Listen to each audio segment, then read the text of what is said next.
So I've been on a quest to find the best build in Diablo 4, the one that's clearing the hardest content easily and within a really good amount of time.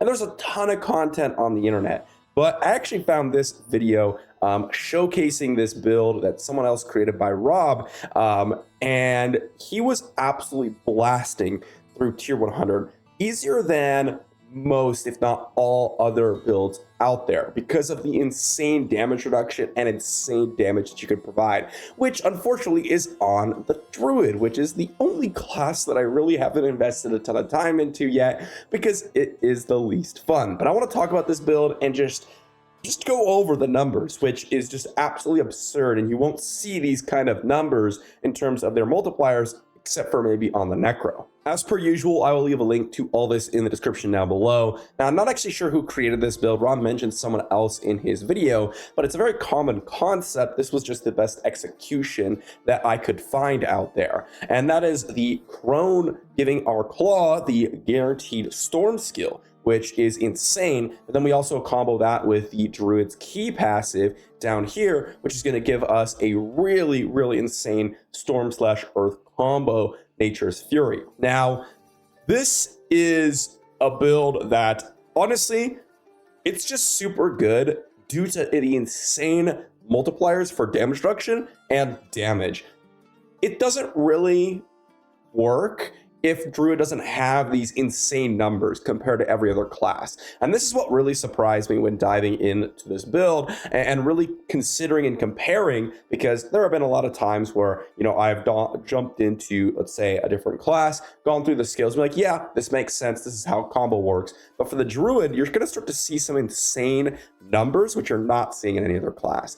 And obviously, we're running the Storm Strike plus Claw. It's gonna give us like guaranteed vulnerable all the time, because Storm Strike has that 50% chance to make enemies vulnerable. So that is absurd. But also, we gain 25% damage reduction after dealing damage with Storm Strike. Already, our basic is giving 25% damage reduction in conjunction with the 20% damage reduction from Aspect of Might. So just on the basic alone, we're already seeing 25% plus 20% damage reduction, which is absurd. Like, that's just the basic, right?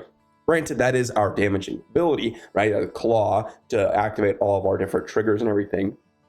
But that's absurd. But then we go down here and we can see we already have a 6% crit chance increase. We get some additional movement speed. And this is where it starts to become really insane in terms of survivability, because our Earthen Bulwark and our Cyclone Armor, remember, with Nature's Fury, whenever we cast Earth skill or Storm skill, we have a chance to cast the opposite for free. And with Cyclone Armor and Earthen Bulwark, both are damaging or are defensive abilities, which really amp up your survivability, right? Earthen Bulwark gives us a 63% base life barrier, which is going to be really big, but also makes us unstoppable. So we have permanent unstoppable. Then we have Cyclone Armor, which gives us 30% damage reduction and also 11% non-physical damage reduction on the passive, which is really, really absurd. And then on top of all that, we have the Debilitating Roar, which is arguably the best defensive skill in the entire game. 70% damage dealt reduction. Now, this isn't like damage reduction. From what I could tell, this is actually kind of a separate multiplier in which you're reducing the enemy's damage dealt, not necessarily reducing the damage taken, right? Because damage reduction reduces the damage taken, while this kind of applies a debuff to the enemies, reducing nearby enemy damage dealt. This is insane, right? Absolutely disgusting skill.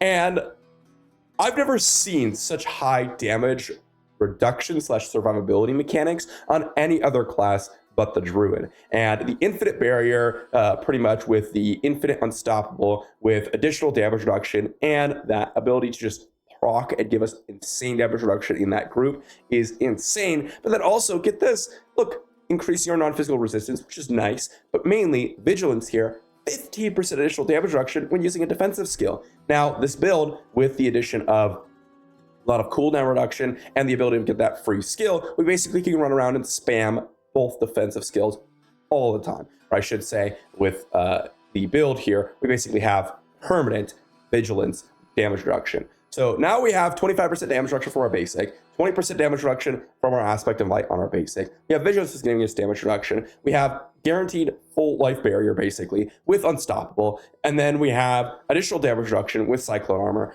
all the time. Plus we have the debilitating roar whenever we need additional damage reduction in groups. And it gets even more insane, okay? As we go down the tree, what we'll notice is we have some insane damage multipliers, things like crushing earth, and of course envenom, which is again another really insane passive here, comparable to like the ossified passive from Necromancer with the additional crit damage, right?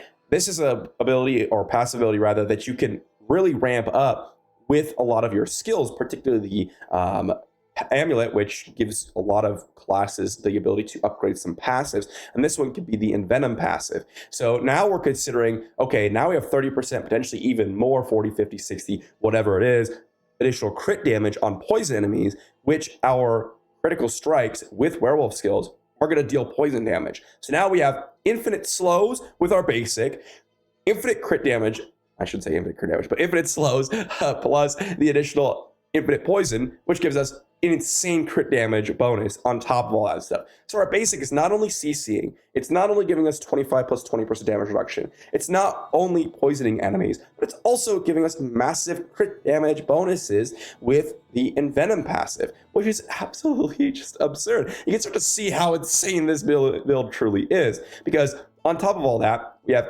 permanent fortify, basically full life fortify.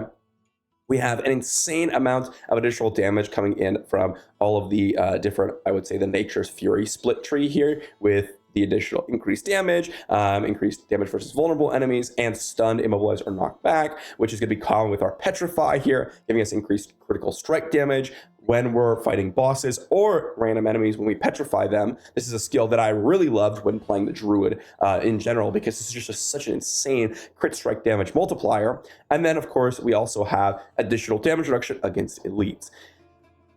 An absurd build, and it's not even just the skills itself, it's also a lot of the legendary notes like heightened malice here, giving us 45% increased damage, just a straight up 45% increased damage when we have 3 or more poison enemies nearby. You're not going to get this on the rogue. It's not even close. And I was completely shocked at some of these multipliers because I had not actually dove into the entire board on the Druid yet. And then, of course, all the different rare notes giving us insane damage reduction, right? Territorial, plus the additional protector, which we're going to have permanent barrier, plus the werewolf glyph, which is going to give us 10% damage reduction in werewolf form. I mean, this is just absolutely absurd how much damage reduction is stacking. And as you saw from that clip, unlike a lot of the other builds, this one actually required very little investment. Rob claimed 20 hours spent building out this build. And I've spent 20 hours on my rogue, and I still don't have a lot of pieces that I still need, and a couple of the aspects. But as long as you're able to get the Great Staff of the Crone, this build is immediately accessible. But it is a unique and something that does require a little bit of effort. But I wanted to share this with you all because it was the most insane dungeon clear, the easiest dungeon clear for the amount of investment that I've ever seen. And I think that's a testament to the Druid and some of the insane multipliers that the Druid truly has. And this is a build also, kind of the reason why I wanted to focus in on and trying to find the best build, because a lot of you actually mentioned this in my video talking about the fun tier list, where I'm talking about just having fun in the game. And this is actually a build where it's so lazy, so just spammy, that it actually looks a lot of fun to me. And I might have to go ahead and try to dive into the Druid a little bit more and start experimenting with this build myself, because this just looks absolutely crazy. Let me know what you think in the comment section down below. Thanks for watching, everyone, and I'll see you all for the next one.